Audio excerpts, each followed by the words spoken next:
नमस्कार दोस्तों, exam board channel पर आपका स्वागत है। हम रेशो प्रोपोर्शन से रिलेटेड टॉपिक कर रहे हैं। इससे पहले हम 2 वीडियोस कर चुके हैं। अब उसी कंटिन्यूटी में आगे बढ़ते हुए यहाँ पर कुछ जो क्वेश्चंस है, जो अच्छे क्वेश्चंस हैं, थोड़े स्टैंडर्ड के क्वेश्चंस हैं, वो हम यहाँ पर सोल्व करेंगे। देखिए, थोड़े से टफ हो सकते हैं क्वेश्चंस, क्योंकि क्वेश्चंस की डिमांड जो एग्जाम्स, जो अच्छे एग्जाम्स है, सी सेट है या सीजीएल है, उसकी डिमांड यही है कि आपको थोड़ा सा अब अपना स्टैंडर्ड बढ़ाना पड़ेगा, टफनेस थोड़ी सी बढ़ानी पड़ेगी। उसी सीरीज में आगे बढ़ते हुए इन क्वेश्चन को हम सोल्व करेंगे और हम शुरू करते हैं। देखिए, सबसे पहला जो क्वेश्चन है, सबसे पहले क्वेश्चन में क्या लिखा है, उसने इनकम दे दी दो, ए और बी, दो व्यक्तियों की, उसका इनकम का रेशियो दे दिया 2:3। ठीक है, देखिए, जब ए और बी की इनकम का रेशियो क्या है भैया, यहाँ पर 2:3। ऐसे ही उसने एक्सपेंडिचर का रेशियो दे दिया। ठीक है, एक्सपेंडिचर भी लिख लेते हैं हम। एक्सपेंडिचर का रेशियो क्या है भैया, ए और बी का, ये क्या है भैया, ये 3:4 है। अब देखिए, सबसे पहले आप इसको, इन क्वेश्चन को कैसे सोल्व करेंगे, आपको एक चीज यहाँ पर फिक्स करनी पड़ेगी, दूसरी चीज यहाँ पर फिक्स करनी पड़ेगी, क्योंकि इनकम है। इनकम को यहाँ पर 2:3 दे रखा है, यहाँ पर एक फिक्स आपको रेशियो बनाना पड़ेगा। यहाँ पर मैं मान लेता हूँ कि ये एक्स के साथ मल्टीप्लाई है, तो मैं यहाँ कर देता हूँ एक्स से, यहाँ कर देता हूँ एक्स से, तो 2x/3x का रेशियो यहाँ पर इनकम का हो गया। ऐसे ही मैं एक्सपेंडिचर में मैं y से मान लेता हूँ, y के साथ इसका मल्टीप्लाई है। ठीक है, ये कांस्टेंट फैक्टर है जो दोनों के साथ मल्टीप्लाई है। अब मुझे निकालना क्या है, देखिए, आप जब इसको स्टेटमेंट को पढ़ोगे तो आपको समझ में आएगा कि मैंने क्यों माना है ऐसा। ठीक है, आप क्वेश्चन को, मेन क्वेश्चन को पढ़ते हैं। ये क्या कह रहा है, 1/3 of income of B is equal to expenditure of A. अब 1/3 ऑफ इनकम, 1/3 में लिख देता हूँ income of B. Income of B क्या भैया, ये हमने माना था, यानी कि 3x। ये इसके जैसे जैसे वो एग्जाम में क्वेश्चन बोल रहा है, वैसे वैसे मैं स्टेटमेंट लिख रहा हूँ, अपनी तरफ से कुछ नहीं कर रहा। यहाँ पर दूसरी चीज क्या कर रहा है, इक्वल टू एक्सपेंडिचर ऑफ ए। तो एक्सपेंडिचर क्या है भैया, ए का, ये हमने ये माना था। ये हमारे पास एक रिलेशन ड्रॉ हो गया, जिसमें एक्स और वाई का रिलेशन निकल के आ गया। उसी के बेस में हम क्वेश्चन को सोल्व करेंगे। अब हमें बताना क्या है, बताना ये है कि मुझे ratio of savings of A to B, जो ए की सेविंग्स है और बी की सेविंग्स है, उसका रेशियो बताना है। अभी एक चीज तो ये आपको निकल करके आ गई, अभी इसका यूज मैं नहीं करूंगा। पहले मैं वो चीज बनाने जा रहा हूं जो इसने पूछा है। वो क्या पूछा है, सेविंग्स का रेशियो। अब सेविंग्स क्या होती है भैया, आप सीधी सी बात है, जो आपके पास इनकम है उसमें से आपने जो भी खर्चा किया, उसके बाद जो बच गया वो आपके पास सेविंग है। तो ऐसे ही मैं अगर बात करूं यहाँ पर, तो इनकम कितनी है ए की भैया, वो 2x है, और यहाँ सेविंग एक्सपेंडिचर कितना भैया, 3y है। तो यहाँ पर ये सेविंग बच गई भैया ए की, यानी कि ए का रेशियो मैं यहाँ पर लिख लेता हूँ। ऐसे ही मैं बी के साथ इसका ए और बी का रेशियो निकाल रहा हूँ। तो बी की क्या है भैया, इनकम कितनी है यहाँ पर 3x, और भैया एक्सपेंडिचर कितना है 4y। अब ये चीज आपने निकाल दी, पर इससे तो देखो रेशियो नहीं निकल के आ रहा। क्यों नहीं निकल के आ रहा, क्योंकि आपके पास दो फैक्टर्स आ गए, एक्स और वाई। अगर ये या तो एक एक फैक्टर में कन्वर्ट हो जाए, एक्स एक्स में या वाई वाई में, ठीक है, तो आप इजीली निकाल सकते हो कि सेविंग का रेशियो क्या होगा। अब इसके लिए ये कंडीशन दे दी थी इसने, जिससे हमने ये ड्रॉ किया। अब इससे या तो x की वैल्यू पुट कर लेंगे या y की वैल्यू पुट कर लेंगे। तो मैं इससे कट कर देता हूँ, यहाँ पर x की वैल्यू आ गई भैया 3y। x की वैल्यू कितनी है भाई, 3y। तो मैं यहाँ पर इसमें वैल्यू पुट कर देता हूँ। ये कितना हो गया भैया, यहाँ पर 2x, यानी कि x की वैल्यू 3y, तो कितना हो गया 6y। 6y माइनस में 3y अपॉन में कितना भैया 3x है। तो x की वैल्यू कितनी है, हमने निकाली 3y। तो 3 into 3 9y माइनस 4y कितना गया भैया 5y। यहाँ पर ऊपर कितना रह गया 3y अपॉन में 5y। तो सीधी सीधी बात करें तो रेशियो कितना आ गया भैया 3:5। तो आंसर कितना आ जाएगा भैया यहाँ पर 3:5। ठीक है, ऐसे ही अगला क्वेश्चन देखते हैं। अगले क्वेश्चन में क्या कह रहा है, देखो देखो, सीधा सीधा नहीं पूछ रहा भैया आपसे, है ना, वो कोशिश कर रहा है कुछ और क्वेश्चन भी आपको इसके अंदर सोल्व कराए, उसके बाद आपसे रेशियो पूछ रहा है। ठीक है, जो अच्छे एग्जाम्स हैं। अब देखिए नेक्स्ट क्वेश्चन में क्या कह रहा है, 40% ऑफ ए नंबर, यहाँ पर एक किसी नंबर का 40% और उसका 30% नंबर दोनों को मिलाकर के क्या है 70% वो बन जाता है उस नंबर का। ठीक है, तो सीधी सी बात करें, अगर मैं बात करता हूं भाई कोई x एक नंबर है, उसका 40% मैं ले लेता हूँ 40x, और ऐसे ही 30x, ये किसके बराबर है, ये 70 के बाद 70 के बराबर है। ठीक है, मैं परसेंटेज में इसलिए 100 से डिवाइड नहीं कर रहा क्योंकि 100 सबके नीचे 100 आएगा और 100 आपस में कट जाएगा, तो सीधी सीधी बात है ये आ गया। ठीक है, तो 40x plus 30x 70x equal to 70, और x की वैल्यू आ गई भैया कितनी 1, और परसेंटेज निकालोगे तो कितना हो जाएगा भैया, ये हो जाएगा 100। ठीक है, तो 100 से मैं मल्टीप्लाई कर दूंगा तो कितना हो जाएगा 100। ठीक है, तो वही बात यहाँ परसेंटेज है तो मैं नीचे 100 से कर दूंगा, तो बात वही है। ठीक है, तो उसके बाद यहाँ पे कन्वर्ट किया था, तो परसेंटेज में कन्वर्ट करने के लिए मैं क्या करूंगा 100 से मल्टीप्लाई कर दूंगा, तो ये मेरा कितना हो गया 100%, ये आंसर आ जाएगा। ठीक है, ऐसे ही नेक्स्ट क्वेश्चन भैया, नेक्स्ट क्वेश्चन में क्या है, रेशियो दे दिया डिस्टेंसेस का।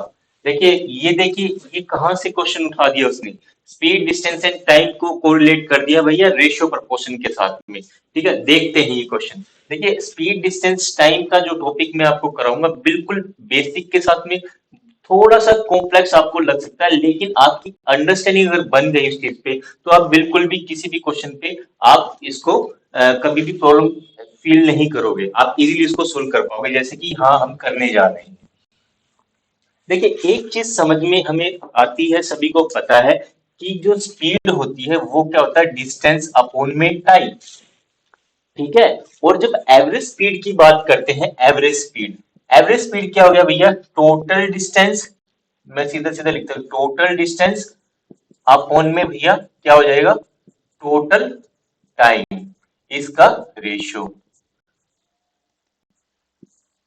ठीक है, बस इसी चीज को हम फॉलो करेंगे और हमारा क्वेश्चन सोल्व हो जाएगा। देखते हैं कैसे होगा।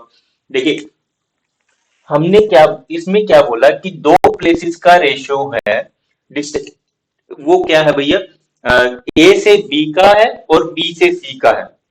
ए से बी में कुछ डिस्टेंस है, दूरी है, ऐसे ही बी से सी की कुछ दूरी है, उनका रेशियो कितना है भैया 3:5, यानी कि टोटल डिस्टेंस 3 है और ये 5 है। ठीक है, तो अगर मैं बात करूं ए से बी, ए बी लिख लेता हूं। ठीक है, और क्या है भैया बी से सी, तो बी सी लिख लेता हूं, तो इसका रेशियो कितना भैया, ये दे दिया मुझे 3:5, है ना, 3:5। ठीक है, तो अब मुझे क्या बताना है, एक व्यक्ति जो है ए से बी पे जाता है एक्स की स्पीड पर, है ना, एक्स किलोमीटर पर आवर, और क्या है फिर बी से सी पर जाता है 50 किलोमीटर पर आवर की स्पीड से। ठीक है, अब उसकी अगर average speed 40 kilometre per hour यहाँ पर जो कि गिवन है एंटायर जर्नी के लिए। ठीक है, तो मुझे जो बताना है, अब देखिए वो ये नहीं पूछ रहा दूसरी दूसरी स्पीड क्या, यहाँ पूछ रहा है रेशियो, रेशियो किसका भैया x-10। ठीक है, दूसरा x+1, तो ये चीज हमें सोल्व करनी है, देखते हैं इसको कैसे सोल्व करेंगे। आप देखिए मैंने बताया था कि एवरेज स्पीड क्या है भैया, एवरेज स्पीड होती है टोटल डिस्टेंस अपॉन में टोटल टाइम। अब बस इतनी ही चीज हमें ध्यान रखनी है। अब टोटल डिस्टेंस कितना हो गया, टोटल डिस्टेंस अगर मैं बात करूं तो यहाँ पर ये एक पार्ट ए बी का पार्ट 3 है, तो भैया बीसी, ए बी अगर 3 किलोमीटर तो बीसी 5 किलोमीटर हो गया भैया, या एक्स मान लो या 5x मान लो, कुछ भी मान लो, इससे कोई फर्क नहीं पड़ेगा क्योंकि मुझे जो निकालना है वो दूसरी चीज है। ठीक है, वो स्पीड के साथ, क्योंकि एक x किलोमीटर पर आवर की स्पीड है, उसके उसमें से 10 माइनस कर रहा है और उसी में एक ऐड कर रहा है, उसका रेशियो पूछ रहा है। तो यहाँ पर मैं 3 किलोमीटर मान लू, एक 5 किलोमीटर मान लू, तो टोटल डिस्टेंस कितना हो गया, 3+5 भैया 8 किलोमीटर, तो टोटल डिस्टेंस मैं लिख रहा हूँ 8 किलोमीटर। आप बताइए भैया टोटल टाइम, टोटल टाइम कैसे भैया, पहले तो आपने, मैं समझाने के लिए यहां लिख लेता हूं, देखो ए से, ये ए पॉइंट है और ये बी पॉइंट है, यहाँ पर ये मान लिया 3 किलोमीटर। ठीक है, और फिर भैया यहाँ पर हमने मान लिया बी से सी, ये एक डिस्टेंस और है, ये है 5 किलोमीटर। अब भैया इस पोर्शन को करने में, ट्रेवल करने में यहाँ पर कोई टाइम लगा, और ऐसे ही इस डिस्टेंस को ट्रेवल करने में कोई टाइम लगा। ये वाला टाइम कितना भैया, ये वाला टाइम है वो गिवन है मेरे पास x किलोमीटर, यहाँ ए से बी में लिखा हुआ है उसने, ए से बी जाने में उसको लगता है x किलोमीटर पर आवर की स्पीड से जाता है। तो टाइम क्या हो गया है, तो टाइम क्या हो जाएगा भैया, देखो speed equal to distance upon में टाइम होता है, तो टाइम क्या हो जाएगा भैया, टाइम हो जाएगा डिस्टेंस अपॉन में स्पीड। ठीक है, बस इसी चीज को मैं लिखूंगा यहाँ पर। तो यहाँ पर देखिए, पहले मैं लिखता हूं इस वाले पोर्शन के लिए और फिर इस वाले पोर्शन के, दोनों को ऐड कर दूंगा तो मेरा टोटल टाइम आ जाएगा। तो इस वाले पोर्शन की क्या हो जाएगी भैया, टाइम क्या हो जाएगा। तो यहाँ पर डिस्टेंस कितना है, 3 किलोमीटर, और स्पीड कितनी है, स्पीड मेरे पास है x किलोमीटर पर आवर। तो यहाँ से मुझे एक टाइम ये निकल के आ गया। ऐसे ही दूसरे में क्या आ जाएगा, 5। यहाँ पर मेरे पास जर्नी की स्पीड दे रखी है, बी से सी पर जब मैं जाता हूँ तो 50 किलोमीटर पर आवर की स्पीड से जाता हूँ, तो मैंने लिख लिया 50 किलोमीटर पर स्पीड। अब एक टाइम ये लगा और एक टाइम ये लगा, एक पोर्शन के लिए टाइम आपके पास ये है और एक के लिए ये है, और दोनों को जोड़ दूंगा मेरे पास क्या आ जाएगा, टोटल टाइम आ जाएगा। बस मैं यहाँ पर यही लिख रहा हूँ, 3 में x प्लस में 5/50। ठीक है, अब देखिए मैं इसको रब कर देता हूं। अब क्या है भैया, ये क्या हो गया आपके पास, डिस्टेंस अपॉन में टाइम, तो क्या आ गया भैया, एवरेज स्पीड। और एवरेज स्पीड आपकी यहाँ पर कितनी है भैया, 40 किलोमीटर पर आवर, ये आपको गिवन है। मैंने बस ये वैल्यू यहाँ पर लिख दी। ठीक है, इतना सा ही काम किया, बहुत छोटा सा काम था। बस आपकी अगर अंडरस्टैंडिंग अच्छी है तो आप इस क्वेश्चन को सोल्व कर दोगे, आपके पास इसकी वैल्यू आ जाएगी। बाकी हमें ये पोर्शन निकाल लेंगे इसको इजीली। अब x की वैल्यू निकालते, देखिए यहाँ पर कट रहा है तो काट देते, 8×5 = 40। ठीक है, अब नीचे वाले पोर्शन को सोल्व कर लेते हैं। 1 में कट गया तो यहाँ पर ये आ गया, 1 में नीचे वाले पोर्शन का एलसीएम ले लिया मैंने 50x। ठीक है, 50x, तो x से डिवाइड किया यहाँ पर तो 50 आ गया, 50 को मैंने 3 से मल्टीप्लाई किया तो 150 आ गया। ऐसे ही 50 से मैंने यहाँ डिवाइड किया तो x आ गया, और x को मैंने 5 से मल्टीप्लाई किया तो 5x आ गया। ठीक है, 1 के अपॉन में है और ये इक्वल टू आ गया 5। ठीक है, अब मैं ये 50x नीचे तो ये आ जाएगा ऊपर, जब मैं इसको करूंगा तो ये आ जाएगा भैया ऊपर, 50x में लिख देता हूँ ऊपर, और 5 से मैं काट दूं तो ये कितना आ जाएगा भैया, 10। तो 10x ये आ जाएगा इधर। तो अगर मैं इसको और सिंप्लीफाई करूं, 10x इक्वल टू कितना हो गया भैया, 150 प्लस में 5x। और देखिए ये 5x, x एक साइड ले लिया, 5x इधर आकर के क्या हो जाएगा, 10 में से माइनस, तो कितना रहेगा भैया, 5x। ठीक है, तो मैं लिख देता हूँ 5x इक्वल टू कितना भैया, 150। और x की वैल्यू कितनी आ गई भैया, x की वैल्यू आ गई आपकी 30। बस ये आपको काम करना था, बाकी तो रेशियो निकल गया। क्या है भैया यहाँ पर, 30 में से आप ये माइनस कर दो 10, तो कितना रह गया, 20 है ना, x-10 है, तो x-10 की वैल्यू कितनी आ गई भैया, 20। और भैया x+1 यानी कि 30 में एक ऐड कर दो, कितनी आ गई भैया, 31। तो ये आपका रेशियो आ गया। ठीक है भैया, तो आपको अगर आते हैं तो रेशियो प्रोपोर्शन इस तरह से निकालोगे। ठीक है, अगला क्वेश्चन देखते हैं।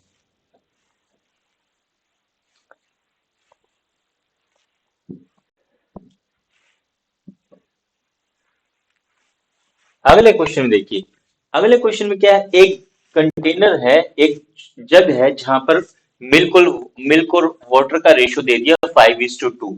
ठीक है, 5:2। ऐसे ही एक और सिमिलर कैपेसिटी का जग है या मग है या कप है जिसमें उसका मिल्क और वाटर का रेशियो 7:4। अब दोनों को हम एक ऐसे कंटेनर में डालते हैं जो बड़ा वाला है, उसमें हमें बताना है कि अब मिल्क और वाटर का रेशियो क्या होगा। ठीक है, बहुत सिंपल सी चीज है।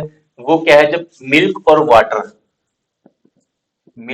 वाटर, ठीक है, आप क्या करोगे भैया, दोनों वाले मिल्क को जोड़ दो और दोनों वाले वाटर को जोड़ दो, क्योंकि दोनों दोनों ही तो मिल्क ऐड हो रहे हैं, दोनों ही वाटर, दोनों ही जग के मिल्क ऐड हो रहे हैं, दोनों ही जग के वाटर ऐड हो रहे हैं। बस वही हमें करना है। अब इस वाले पहले वाले पोर्शन में अगर मैं बात करूं तो 5:2 का रेशियो, तो इसमें मिल्क कितना हो गया भैया, अगर देखिए 5 भाग इसमें मिल्क का है, 2 भाग वाटर का, टोटल भाग कितना हो गया भैया, 7।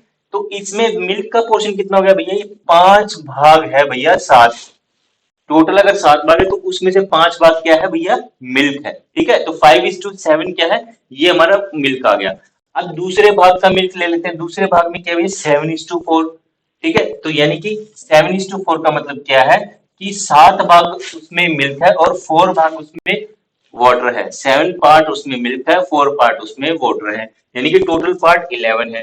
अगर मैं सीधी सीधी बात करूं तो भैया क्या है कि 7 पार्ट मिल्क है और 11 पार्ट हमारा टोटल है ना, 11 पार्ट अगर टोटल है तो उसमें 7 पार्ट क्या है हमारा, मिल्क है। ऐसे ही दूसरी चीज यहाँ पे लिख लेते हैं, तो इसी का ही तो रेशो निकालना है हमें, ठीक है, यही तो रेशो निकालना है, तो यहाँ पर मैं लिख देता हूँ दूसरा। दूसरे वाले में क्या हो जाएगा भैया, वाटर कितना है 2 भाग, तो टोटल भाग कितना है 7। ऐसे ही क्या भैया 4 भाग वाटर है, टोटल पार्ट क्या है 11। ठीक है, ये इसमें काम करना था, बाकी कुछ करना ही नहीं था, बस इसमें आपको इसको सोल्व करना था फ्रैक्शन को। तो यहाँ एलसीएम लिया तो कितना हो गया भैया 77।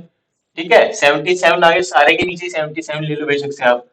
77 यहाँ कितना हो गया, 7 से डिवाइड किया तो 77 को 11, 11 इंटू 5 55। तो ऐसे ही 11 से डिवाइड किया तो 7, 7 7 जा 49 रेशो। ऐसे ही यहाँ पर हम 7 से डिवाइड करेंगे 11, 11 इंटू 2 22 प्लस में 11 से यहाँ पर सॉरी हाँ 11 से यहाँ डिवाइड किया तो 7, 7 इंटू 4 28। ये हमारा कट गया। अब इसको ऐड करोगे कितना हो जाएगा, तो ये हो गया 104 इज टू ये कितना हो गया, ये 50 हो गया, ऐड किया तो हमने। अब 2 से कट रहा तो काट रहे, 2 पंजे 10, 2 दूनी 4, 2 25, तो 52 इज टू 25 का रेशियो आ गया, ये वाला है। ठीक है, तो कैलकुलेशन आप लोग जरूर चेक कीजिएगा, हो सकता है मैं गलती कर दूं तो कमेंट्स बॉक्स में मुझे बता भी दीजिएगा, ताकि इसको और बच्चे भी कलेक्ट कर ले। मेरे हिसाब से तो ये ठीक है, लेकिन फिर भी हो सकता है गलती से कभी हो जाए, है ना, कैलकुलेशन में मिस्टेक। नेक्स्ट क्वेश्चन देखते हैं भैया। देखिए नेक्स्ट क्वेश्चन में क्या है, ये भी एक अच्छा क्वेश्चन है। रेशियो प्रपोर्शन देखिए कहीं से लग ही नहीं रहा, है ना, एक आध क्वेश्चन को, इस क्वेश्चन को छोड़ दे तो रेशियो प्रपोर्शन ये लग ही नहीं रहा, ये लग रहा है कि भाई कुछ और अच्छे लेवल के क्वेश्चन है, लेकिन ये क्वेश्चन भी हम करेंगे। देखिए यहाँ पर क्या है, अब ratio of income A is to B दे दिया भैया, क्या दे दिया 4:3, है ना, किस चीज का भैया, लास्ट ईयर।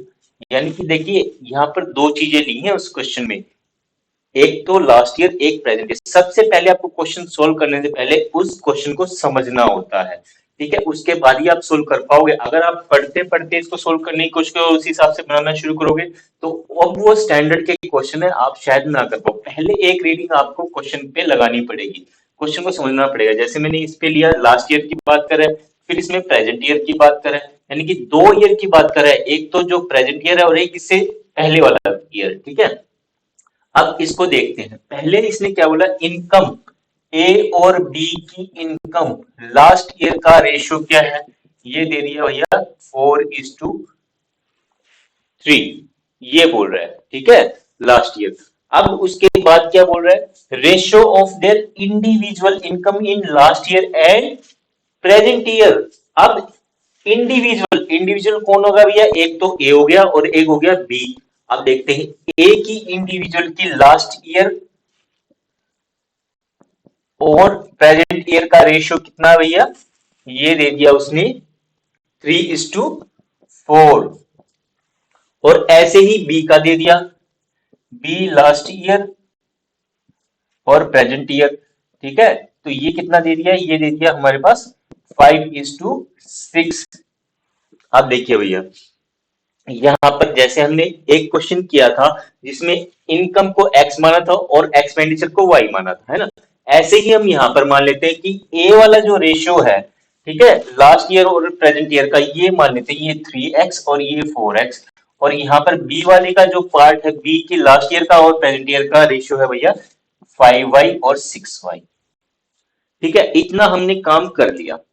अब देखिए यहां तक हमने काम कर लिया, 3:4 एंड 5:6 रिस्पेक्टिवली। ठीक है, अब उसके बाद क्या बोल रहा है, present year total income is 24.12 lakh, है ना, टोटल इनकम किसकी भैया, प्रेजेंट ईयर की। प्रेजेंट ईयर किसकी है, दोनों की total income, present year total income, यानी कि ए और बी की प्रेजेंट ईयर। अगर मैं प्रेजेंट ईयर की बात करूं तो भैया ये कितनी है 4x और ये कितनी है भैया 6y। ठीक है, हाँ, तो यहां पर भैया प्रेजेंट ईयर की टोटल इनकम है भैया, देखिए प्रेजेंट ईयर किसकी है, ए की कितनी है, ए की प्रेजेंट ईयर प्रेजेंट और प्लस में बी की प्रेजेंट, यही तो कह रहा है। टोटल इनकम कितनी है 24.12 लाख। ठीक है, अब ए की प्रेजेंट हमें पता है वो क्या है हमारी ये है 4x, और ऐसे ही इसकी कितनी है 6y, और ये कितनी है 24.12। ठीक है। अब आपको यहाँ पर कुछ चीज क्लियर नहीं होगी, ठीक है, वो भी मैं बताऊंगा अभी कैसे। अब हमें बताना क्या है, एक चीज तो ये होगी, अब हमें बताना क्या है। अब एक चीज तो ये हमारे पास कंडीशन दे दी उसने, एक इसको मान लेता हूँ एक। अब उसके बाद निकालना क्या है, हमें निकालना है find the sum of income of A last year. A की लास्ट ईयर इनकम कितनी भैया 3x, और बी की प्रेजेंट ईयर, है ना, A last year and of B in present year, है ना। फाइंड द सम ऑफ, यानी कि दोनों का टोटल है, ए की लास्ट ईयर की और बी की प्रेजेंट ईयर की इनकम जो है वो हमें बताना है। ए की लास्ट ईयर की मैंने बताया 3x, बी की प्रेजेंट ईयर कितनी भैया 6y, ये मुझे बताना है। अब देखिए फिर वही चीज, या तो ये x में कन्वर्ट हो जाए या y में कन्वर्ट हो जाए, तो आप इसको इजीली सोल्व कर सकते हो। अब x या y का रिलेशन कैसे निकलेगा, x या y का रिलेशन निकलेगा इस वाली कंडीशन जो सबसे पहले उसने दी है। उसने क्या बोला कि लास्ट ईयर की जो इनकम है ए और बी, उसका रेशियो है 4:3। अब लास्ट ईयर की में इनकम इसकी कितनी भैया, ए की 3x, और बी की कितनी भैया 5y।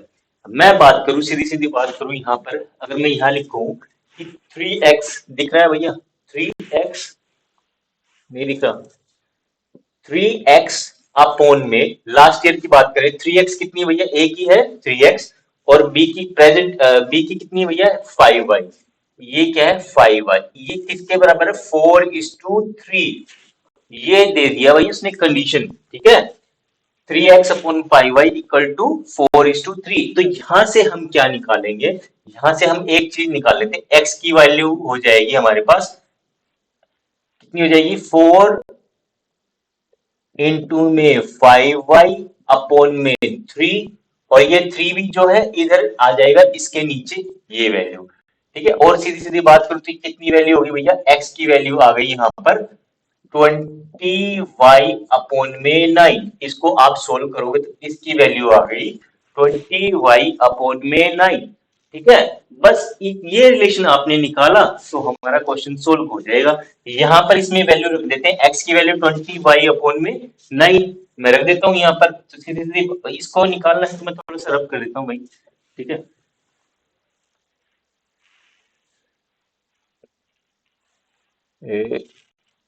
हाँ बेटा, यहाँ पे हमने लिख लिया इसकी वैल्यू, यहाँ लिख लेते हैं, ठीक है। तो 4x, x की वैल्यू कितनी हमने निकाली 20y अपॉन में 4 इंटू में 20y अपॉन में 9 प्लस में 6y इक्वल टू हो गया 24.12 लाख, ठीक है, 24.12 लाख।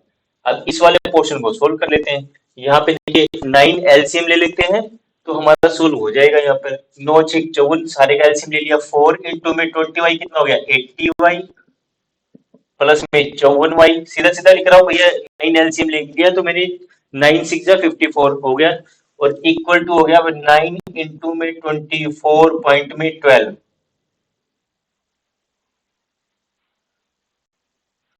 24.12, ठीक है भाई, ये हमारा आ गया। अब देखिए यहाँ पर आपने y की वैल्यू निकाली, ये 80y, ये 54y कितना हो गया भैया 134y, 134y इक्वल टू हो गया 9 इंटू में 24 पॉइंट में 12, ठीक है। और y की वैल्यू कितनी आ गई भैया 9 इंटू में 24 पॉइंट में 12 अपॉन में 134 कर दो, ठीक है, ये आ गई आपकी वैल्यू निकल करके इसमें। अब देखिए अब इस वैल्यू को हम यहाँ पर पुट कर देंगे, ठीक है, ये जो आपने वैल्यू निकाली है, ठीक है, यहाँ पर हमारे कुछ वैल्यू आ गई, इससे हम कोई वैल्यू निकाल ली, यहाँ पर हम पुट कर देंगे, या तो y की वैल्यू यहाँ रख देते हैं, और इसको पहले आप क्या करोगे सारे को y में कन्वर्ट करो, क्योंकि y की वैल्यू निकाली तो यहाँ पर आप y में कन्वर्ट कर दोगे। तो x की वैल्यू हमने कितनी निकाली थी, ये निकाली थी हमने 20y अपॉन में 9, तो मैं इसमें रख देता हूँ यहाँ पर, तो 3 इंटू में 20y अपॉन में 9 कट गया यहाँ पर 3 प्लस में 6y, है ना 6y, ये तो ये कितना हो गया भैया, यहाँ कट गया तो 20y अपॉन में 3 प्लस में 6y, एलसीएम लिया तो कितना हो गया 20, 3 6 18, है ना, 18 प्लस 20 ये कितना हो गया भैया 38 y अपॉन में 3, इसकी वैल्यू मुझे निकालनी है। और y की वैल्यू आपने क्या कैलकुलेट कर ली भैया, ये आपने वैल्यू कैलकुलेट कर ली, इसमें हम वैल्यू पुट कर देते हैं। ठीक है, ऊपर से मैं मिटा देता हूँ थोड़ा सा। अब हमारा क्वेश्चन सोल्व हो गया बस। 38y अपॉन में y की वैल्यू कितनी है, 9 गुणा में 24.12 अपॉन में 134, और नीचे क्या है हमारे पास 3 से डिवाइडेड है। ठीक है, और इसको मैं दशमलव को हटा दूं तो नीचे 100 से मैं मल्टीप्लाई कर देता हूं। ठीक है, जो कट रहा है हम काट देते हैं, यहाँ पर 3 से ये कट गया, 3 3 9, और ये काट लेते हैं 134 से कम 134, तो 11 में से 4 गया 7, 0 107 और 2 ये गया 8 पे, तो 18 पे ये कट गया भैया। ठीक है, 134 से 24 2412 कट गया 18 पे।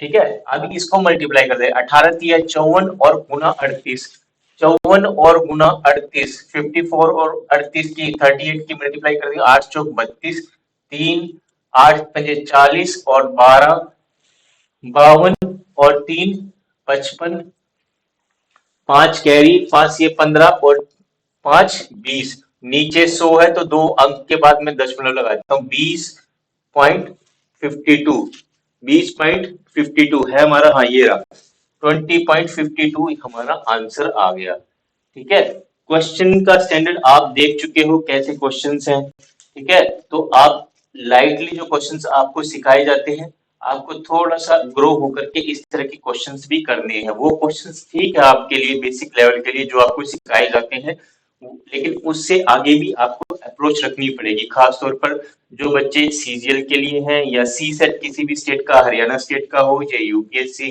का हो या यूपी पीसीएस का हो, तो हमें इस तरह की अप्रोच बनानी पड़ेगी। होपफुली आपको ये वीडियो भी पसंद आया होगा पहले वाले वीडियो की तरह। इसको भी आप शेयर करना, लाइक करना, सब्सक्राइब करना ना भूलें। मिलते हैं नेक्स्ट लेक्चर में फिर कुछ और इंपॉर्टेंट क्वेश्चन जो मुझे लगेंगे रेशियो प्रोपोर्शन के कुछ हो सकते हैं, वो 3 4 5 क्वेश्चन, ताकि आपकी प्रैक्टिस हो जाए। तब तक के लिए नमस्कार।